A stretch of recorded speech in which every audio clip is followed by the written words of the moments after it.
আসসালামু আলাইকুম বন্ধুরা, আপনাদের সকলকে স্বাগত আমাদের অ্যাস্ট্রোলজিক্যাল চ্যানেল সাকি অ্যাস্ট্রোলজারে। আমি সাকি অ্যাস্ট্রোলজার জেমস এক্সপার্ট। আপনাদের সকলের ভালোবাসা, আপনাদের সকলের সাপোর্ট আমাদেরকে এগিয়ে নিয়ে যেতে সাহায্য করছে। আপনারা এভাবে আমাদেরকে ভালোবাসবেন, এইভাবে আমাদেরকে সাপোর্ট করবেন, এটাই আমরা আপনাদের কাছ থেকে আশা করছিলাম। যখনই রত্ন পাথর সম্পর্কে কোনো প্রশ্ন, যখনই অ্যাস্ট্রোলজি সম্পর্কে কোনো তথ্য, একটি মাত্র চ্যানেল সাকি অ্যাস্ট্রোলজার। আমরা আপনাদের ভেদিক অ্যাস্ট্রোলজি এবং রত্নপাথর সম্পর্কে বিভিন্ন ভ্রান্ত ধারণা থেকে বের করে নিয়ে আসার চেষ্টা করছি। আশা করি আপনারা সকলেই উপকৃত হচ্ছেন। বন্ধুরা, আজকে আমাদের লেকচার নাম্বার 2, ভেদিক অ্যাস্ট্রোলজির বার্থ চার্ট বিশ্লেষণ করে কিভাবে আমরা রত্নপাথর রেকমেন্ডেশন করে থাকি, জেমস্টোন রেকমেন্ডেশন করে থাকি, সে ব্যাপারে আপনাদের সাথে আমরা চর্চা করছি। গত এপিসোডটি ছিল আমাদের মেষ লগ্নের।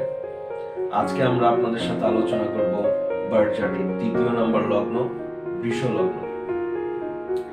প্রথমে আপনারা স্ক্রিনে দেখতে পাচ্ছেন আমরা একটি বৃষ লগ্নের চার্ট আপনাদের সামনে উপস্থাপন করছি। বৃষ লগ্নের কোন কোন রত্নপাথরগুলো আমরা ব্যবহার করতে পারবো, আমরা কিভাবে জেমস্টোন রেকমেন্ডেশন করে থাকি, সে ব্যাপারে আজকে আপনাদের সামনে আমরা তুলে ধরছি।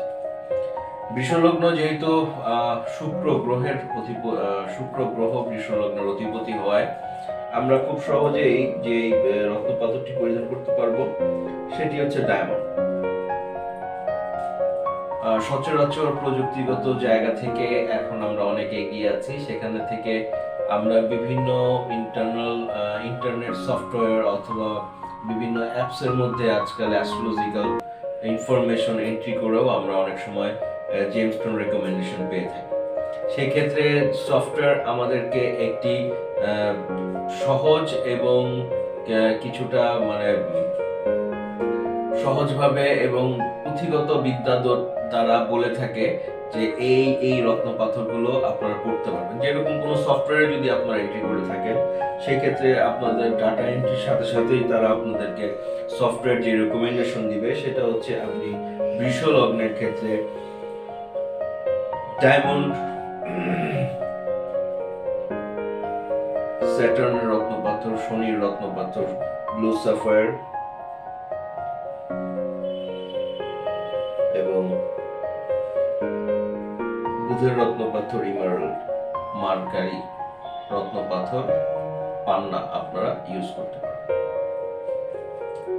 কিভাবে হয়ে থাকে বন্ধুরা, আমি আপনাদেরকে একটু বিশ্লেষণ করে বলছি। সচরাচর আমরা বৈদিক অ্যাস্ট্রোলজি পুঁথিগত বিদ্যার মধ্যে যা পেয়েছি তা হচ্ছে লগ্নপতি, পঞ্চমপতি এবং নবমপতি, এই তিনটি রত্নপাথর আমরা খুব অনায়াসে পরিধান করতে পারবো।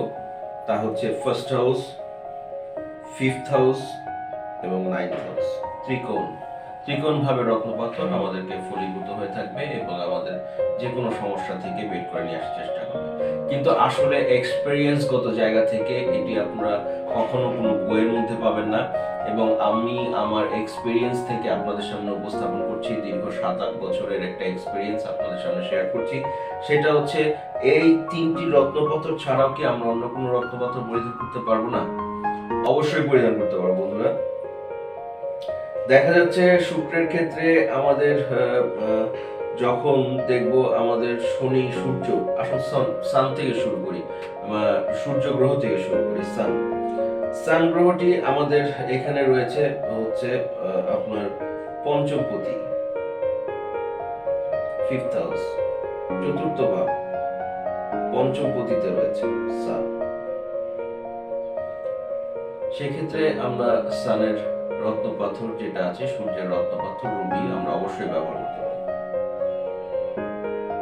দেখা যাচ্ছে রুবিটি আমাদের সূর্য গ্রহটি দুর্বল হয়ে রয়েছে, শক্তি নেই, বলহীন অবস্থায় রয়েছে, সেক্ষেত্রে আমাদেরকে সূর্য গ্রহকে শক্তি প্রদান করতে হবে। তার দরুন আমরা অবশ্যই রুবি পাথর এখানে ব্যবহার করতে পারবো। এরপরে আসুন আমরা চন্দ্রের রত্নপাথর, মুক্তা, পার্ল, আমরা কি পার্ল ব্যবহার করতে পারবো? বেসিক্যালি বৃষ লগ্নের শুক্র গ্রহ জলীয় তত্ত্বের সাথে নির্ভর করে। করে এবং চন্দ্র জলীয় তত্ত্বের সাথে নির্ভর করে। সেখান থেকে কেন্দ্র করে আমরা যদি বিবেচনা করে থাকি, চন্দ্র এবং শুক্র একই গুণের অধিকারী এবং শীতল গ্রহ। সেখান থেকে আমরা চন্দ্র আমাদের বার্থ চার্টে যে ঘরেই থাকুক না কেন, আমরা অবশ্যই মুক্তা পরিধান করতে পারবো। তাহলে আমরা অবশ্যই মুক্তা পরিধান করতে পারবো বন্ধুরা। যদিও এখানে চন্দ্র হচ্ছে তৃতীয় পতি, তারপরেও আমরা অবশ্যই মুক্তা পরিধান করতে পারবো। এবার আসা যাক জুপিটার, দেবগুরু বৃহস্পতি। দেবগুরু বৃহস্পতি বন্ধুরা আমাদের এখানে রয়েছে অষ্টমপতি। অষ্টমপতি হওয়া দরুন আমরা আসলে সচরাচর বৃহস্পতির রত্নপাথর পোকরাজ ইয়েলো সাফায়ার ব্যবহার করতে পারবো না। তারপরেও যদি আমাদের প্রয়োজন সাপেক্ষে, বার্থ চার্ট সাপেক্ষে দেখা যাচ্ছে আমাদের বৃহস্পতি গ্রহটাকে বল দেওয়ার প্রয়োজন রয়েছে, অথবা বৃহস্পতির কারণে আপনার বার্থ চার্টের অনেক সমস্যা তৈরি হচ্ছে এবং অষ্টম ঘরকে আমাদেরকে শক্তি প্রদান করতে হবে, অ্যাক্টিভ করতে হবে, সেই ক্ষেত্রে আমরা অবশ্যই ইয়েলো সাফায়ার পরিধান করতে পারবো বন্ধুরা। এবং ইয়েলো সাফায়ার ক্ষেত্রে আমাদের খেয়াল রাখতে হবে যেটা, বৃষ লগ্নের যারা রয়েছেন অবশ্যই যেন একদম ইয়েলো কালারের সাফায়ার, যেন একদম ইয়েলো পোকরাজ না হয়। সেক্ষেত্রে আমরা একটু সাদা ভাব, মানে সাদা হলুদের সংমিশ্রণে, মানে দেখে মনে হচ্ছে সাদা আসলে কিন্তু না, এটা খুব একটা হলুদও না, এরকম একটা ধরনের আমরা পোকরাজ ব্যবহার করতে পারি। অথবা হোয়াইট সাফায়ার যেটা আছে, যেটাকে আমরা সাদা পোকরাজ বলে থাকি, সেটাও আমরা ব্যবহার করতে পারি। শুক্র এবং বৃহস্পতির কম্বিনেশনে কাজ করে থাকবে। তাহলে বন্ধুরা আমরা অবশ্যই বার্থ চার্ট সাপেক্ষে জুপিটার, বৃহস্পতির রত্নপাথর ইয়েলো সাফায়ার ব্যবহার করতে পারবো, পোকরাজ। এবার আসা যাক বন্ধুরা মার্স, মঙ্গল গ্রহের রত্নপাথর রক্ত প্রবাল, রেড কোরাল। আমরা কি রেড কোরাল ব্যবহার করতে পারবো? যেখানে রেড কোরাল, মঙ্গল হচ্ছে সপ্তমপতি এবং 12 নম্বর ঘরের অধিপতি হওয়ায় মঙ্গলের রেড কোরালটা অবশ্যই আমাদেরকে অ্যাভয়েড করতে হবে বন্ধুরা। যদি দেখা যায় যে আপনাদের রক্ত প্রবাল পরা প্রয়োজন, সেক্ষেত্রে আপনারা বৃষ লগ্নের ক্ষেত্রে অবশ্যই যেটা পরিধান করতে হবে সেটা হচ্ছে সাদা রক্ত প্রবাল, যেটা শ্বেত রক্ত প্রবাল আপনারা অবশ্যই পরিধান করতে পারেন বন্ধুরা, এতে কোনো সমস্যা নেই। কিন্তু যদি দেখা যাচ্ছে যে রক্ত প্রবালটাই আপনাদের প্রয়োজন, আপনার পেটের সমস্যা অথবা আপনার মঙ্গল গ্রহটির রাহু বা কেতু দ্বারা কোনো এক জায়গায় সমস্যা করছে, সেখান থেকে বিবেচনা করলে আমরা অবশ্যই রক্ত প্রবালটা পরিধান করতে পারবো।